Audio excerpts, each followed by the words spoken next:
Reka nanone gusuhuze kandi ngo ikaze wowe mukunzi w'ikiganiro nkunda kubagezaho aricyo menya byose gica ku buvumbuzi show.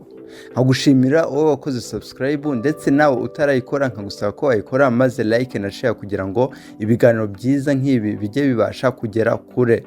Mu minsi yashize nabaganirizaga cyangwa se twareberaga hamwe ibiri kuvugwa mu bihugu byo hanze nk'ibihugu byo mu Burayi cyangwa se muri Vatican n'ahandi henshi hashoboka, ariko reka kuri ubu ngubu twigarukire mu gihugu cy'abaturanyi aricyo Congo. Nanone hari umugani nakunze kumva ati guterwa ndetse nawe ubwawe ukitera, ariko icyo gihe kuko nari nkiri mutoya simbasha gutahura icyo bashatse kuvuga, kuko nari ntarabona ibihamya by'uwo mugani cyangwa se ibimenyetso bigaragaza ko uwo mugani koko ari uw'ukuri cyangwa se icyo bishatse kuvuga. Icyo gihe simbasha gusobanukirwa ati se ibi ngibi bishatse kuvuga iki. Murabizi neza ko hakurya muri Congo hari intambara imaze igihe ishyamiranyije umutwe wa M23 ndetse na Congo ubwayo. M23 ivuga yuko ishaka amahoro mu gihugu muri rusange ndetse no mu baturage, ariko FRDC cyangwa se Congo, leta ya Congo ikavuga yuko iyi M23 iri guhungabanya umutekano w'abaturage bayo, ahubwo yo ishaka yuko M23 yava muri Congo ndetse amahoro yabo akagaruka. Ariko nje kubabwira yuko mu minsi yashize, ni iminsi mike cyane, ngo M23 yabashije gufata bamwe bo mu mutwe wa FDLR, FRDC ndetse na WAZALENDO ngo bagerageza guhungabanya umutekano wa Congo. Kuwuhungabanya nta kundi ni kwa kundi gusahura abaturage ndetse n'ibindi bikorwa byo kuwuhungabanya nyine. Reka ntangire mwiyumvire nk'ibisanzwe, uyu ni Ken Chris.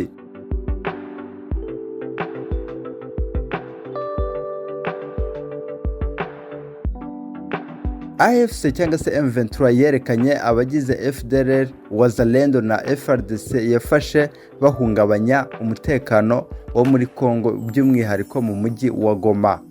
Hano hari amafoto y'aba ngaba bafashwe. Ihuriro AFC cyangwa se M23 rirwanya ubutegetsi bwa Repubulika Iharanira Demokarasi ya Congo ryerekanye abarwanyi b'umutwe w'iterabwoba wa FDLR, WAZALENDO, abasirikare ba leta ryafashe bahungabanya umutekano w'umujyi wa Goma. Kuva AFC cyangwa se M23 yafata Goma tariki ya 27 Mutarama 2025 mu bice bitandukanye by'uyu mujyi bakunze kumvikana ibitero by'amatsinda mato byagiye bitwara ubuzima bw'abaturage, abandi bakamburwa imitungo yabo. Nk'uko nabibabwiye nyine, ni kwa kundi kugenda babica ndetse na bamwe muri bo, ndavuga abaturage, bamburwa n'iyo mitwe y'abasirikare nka FDLR, FRDC ndetse na WAZALENDO, mu gihe AFC cyangwa se M23 yo yiyemeje cyangwa se ivuga iti niba ari intambara dutangiye cyangwa se niba ari umurwano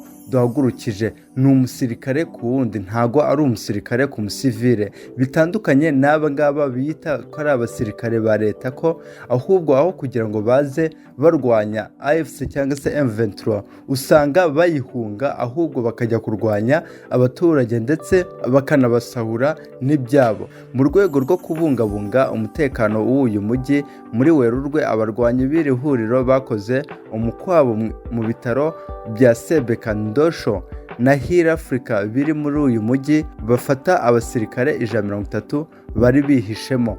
Mu ntangiriro za Mata, ingabo za RDC, WAZALENDO na FDLR bagabye ibindi bitero bifite ubukana mu bice byo mu burengerazuba bwa Goma nka Mugunga, bagamije kwisubiza uyu mujyi.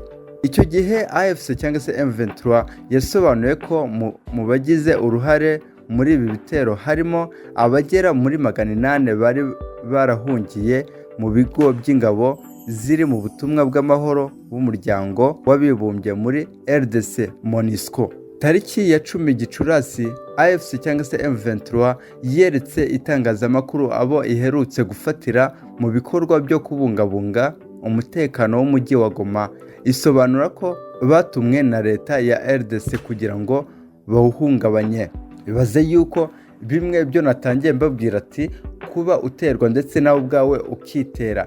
Ibaze yuko ngo leta ubwayo ariyo ngo yahagurukije aba basirikare cyangwa se uyu mutwe w'abasirikare n'ubundi witwa FRDC ati nimugende mutere cyangwa se mutere abaturage, mugerageze muhungabanye umutekano wabo kugira ngo tuzabone icyo turega iyi M23, ati tubone icyo tuyibeshyira mu mahanga. Ku kibuga cy'umupira w'amaguru wa Goma, umuvugizi wa AFC M23 mu rwego rwa gisirikare Lieutenant Ngoma yagize ati hari umutekano muke watewe na leta ya Kongo, ni leta y'abahezanguni yishyura abantu amafaranga menshi ibinyujije mu banyapolitike kugira ngo bateze umutekano muke.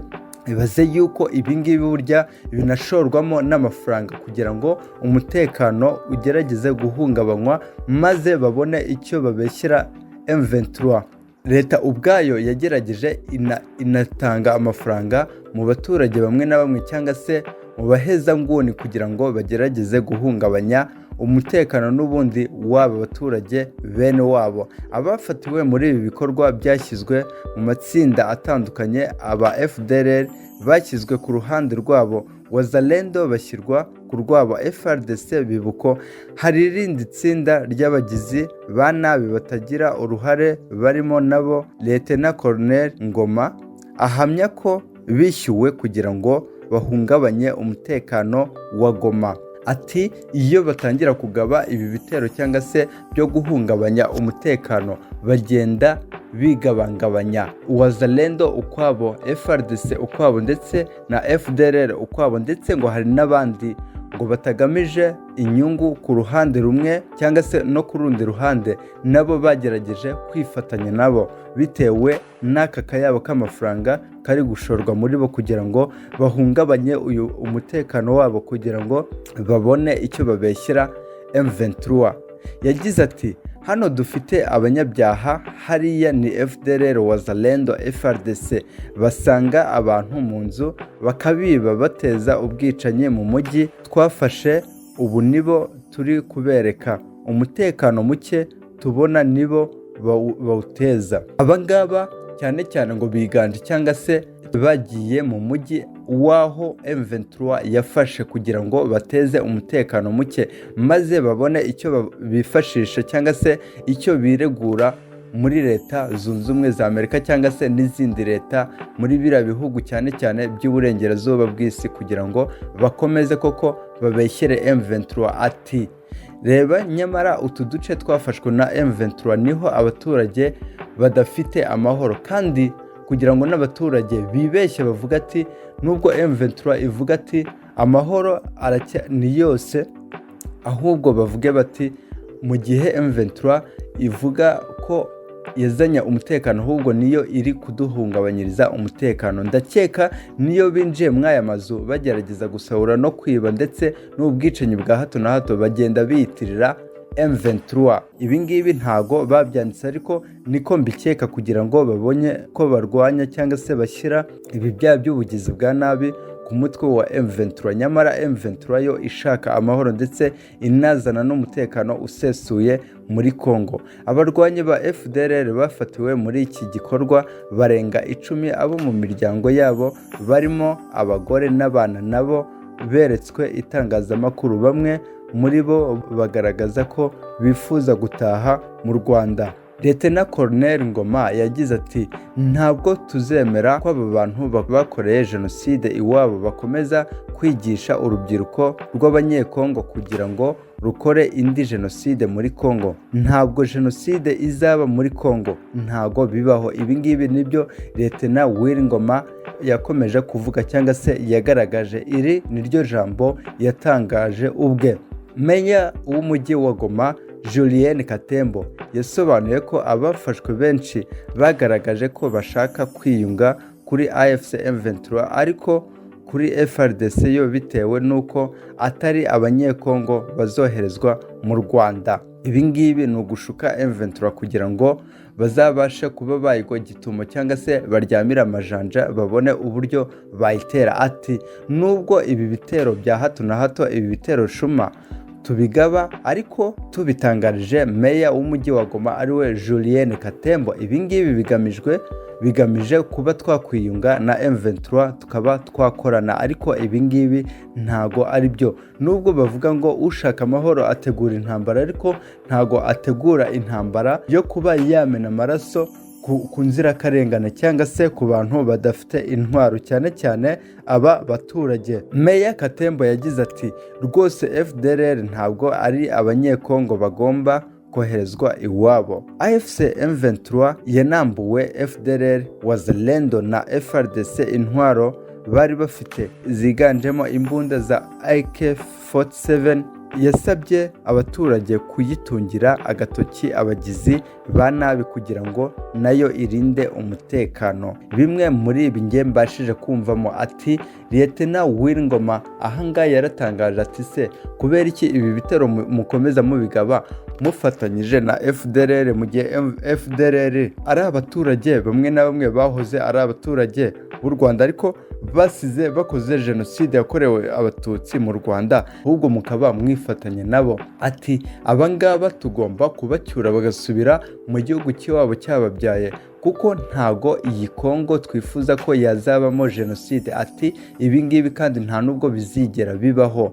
Ndetse n'uyu nguyu Julien Katembo ariwe meya w'umujyi wa Goma nawe atangaza yuko, cyangwa se ahamiriza na n'uyu nguyu Willy Ngoma bahamya kimwe, ati abangaba ba FDLR bo ntago ari abanyekongo, turabizi ko bahoze ari abanyarwanda, ahubwo bagomba gusubira iwabo. Niba hari abaryozwa ibyo bakoze bakaryozwa, ndetse niba hari abo gusubira mu buzima busanzwe bakaba babujyamo, ariko abangaba ntago ari abanyekongo, nubwo bifatanya na WAZALENDO ndetse na FRDC bayishuka ahubwo mu guhungabanya umutekano w'abaturage. Ati abangaba bagomba gusubira iwabo mu Rwanda.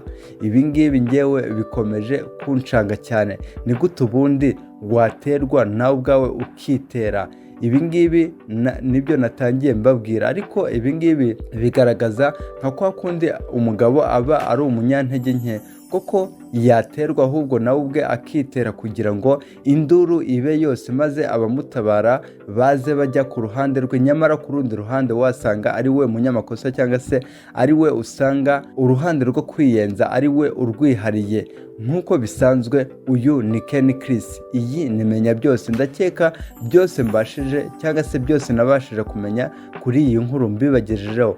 Ubu ni ubuvumbuzi show. Wowe utarakora subscribe nagusaba kuyikora kugira ngo tuzajye dukomeza twibanira mu biganiro byiza nk'ibi. Ikiganiro cyiza nk'iki nakagaruka. Ndabashimiye, nimugire icyumweru cyiza.